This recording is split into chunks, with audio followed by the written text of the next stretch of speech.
Welcome back to our channel. Today, we dive deep into the gruesome world of The Collection, the intense sequel to The Collector. If you thought the first movie was terrifying, this one cranks up the horror to a whole new level. We're going to break down the entire plot, explore key scenes, and discuss some of the movie's most shocking moments. So, buckle up, because things are about to get bloody. But before we begin, make sure to hit that subscribe button and click the bell icon to stay updated with our latest content. The movie kicks off with a series of ominous television broadcasts. We learn that the Collector has evolved from being a cunning burglar to a full-blown serial killer, leaving a trail of mutilated bodies and becoming the target of an intense police manhunt. Unlike most killers, the Collector has a twisted habit of kidnapping one victim from each of his crime scenes, his latest captive being Arkin, the protagonist from the first film, who is fighting for his life after barely surviving their last encounter. Enter Elena Peters, played by Emma Fitzpatrick. Elena is a young woman who decides to let loose for the night, unaware of the nightmare she's about to stumble into. Her friends take her to a secret party at an undisclosed location, a massive, crowded rave hidden in an old warehouse. Things quickly take a dark turn when Elena catches her boyfriend cheating on her with another woman. In a moment of rage, she punches him square in the face, breaking his nose, and storms off to find some space to cool down. As Elena explores the building, she stumbles upon a mysterious red trunk in a secluded room.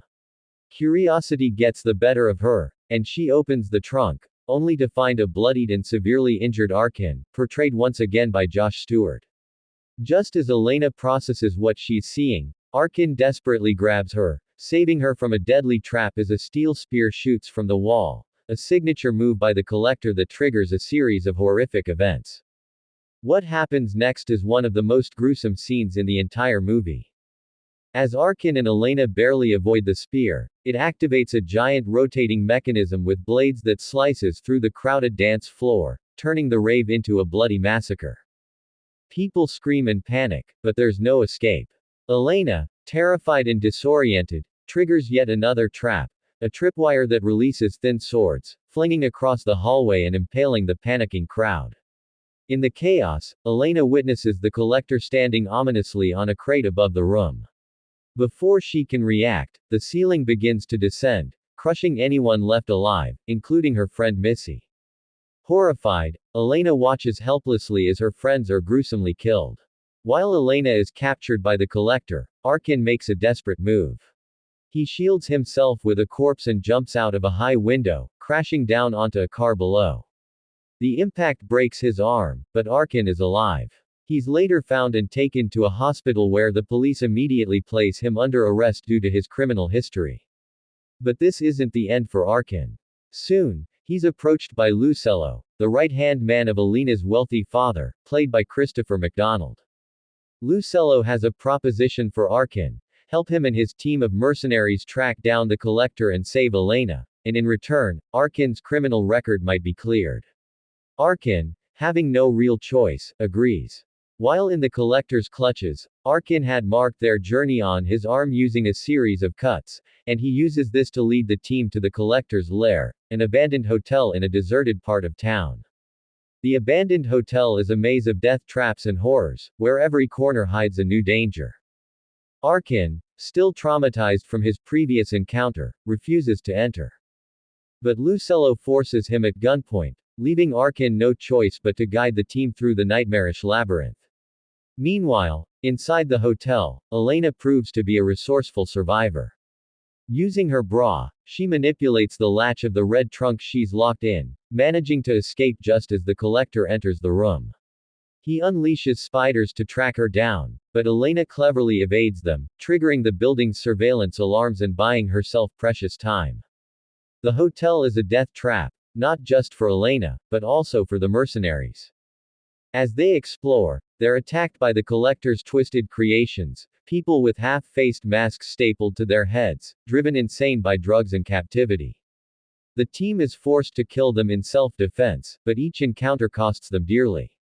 Arkin seizes this chaos as an opportunity to escape Lucello's grip, and the movie begins to alternate between three harrowing journeys: Elena searching for an exit, Arkin trying to survive and escape, and the mercenaries hunting for Elena. As the characters navigate the twisted halls, they come across the true horrors of the Collector's lair, humans experimented on and mutilated into grotesque forms resembling insects. Each discovery deepens the terror, showing just how far the Collector's madness has gone. Arkin narrowly avoids death multiple times, while Elena finds herself in a room filled with makeup and a prisoner named Abby. Abby, claiming to be the Collector's favorite, warns Elena not to break the rules, revealing the depths of her psychological manipulation. Eventually, Elena, Lucello, and Arkin manage to regroup and rescue one of the remaining mercenaries, Paz. Together, they find Abby again, who begs to join them in their escape. However, their attempt is thwarted when they encounter yet another obstacle, a window too small to escape through. In a desperate move, Arkin shoots a homeless man outside to draw police attention, but the Collector's traps continue to whittle down their numbers. As tensions rise, Abby betrays the group's location to the Collector, leading to her own gruesome death in a trap. The Collector then unleashes his final assault, sending in his vicious dogs and capturing Elena once more. Lucello, in a final act of heroism, sacrifices himself to buy Arkin and Elena time, allowing them to escape as the Collector looms ever closer. In the climax, the Collector finally corners Arkin and Elena. Despite his broken arm, Arkin manages to outwit the Collector in a brutal fistfight, thanks to Lucello's last-minute intervention. Arkin beats the Collector senseless and throws his body down a chute into a pile of corpses soaked in gasoline. He then sets the entire room ablaze, seemingly putting an end to the Collector's reign of terror. As the building burns, the fire department arrives just in time to rescue Elena and Arkin, who are the only survivors. But in a chilling twist, Arkin later discovers the Collector's mask inside his trunk, but no body, leaving the door open for a potential return. Arkin, however, isn't willing to let things end there. Using his knowledge of the Collector's identity, he tracks him down, ready to exact his revenge. Arkin's final confrontation with the Collector is a tense and satisfying conclusion. He captures the Collector and, in a poetic twist of fate, locks him inside the same red trunk that had been used to contain his victims. The movie ends with Arkin vowing to inflict the same torture on the Collector that he had endured, leaving us with the promise of retribution. But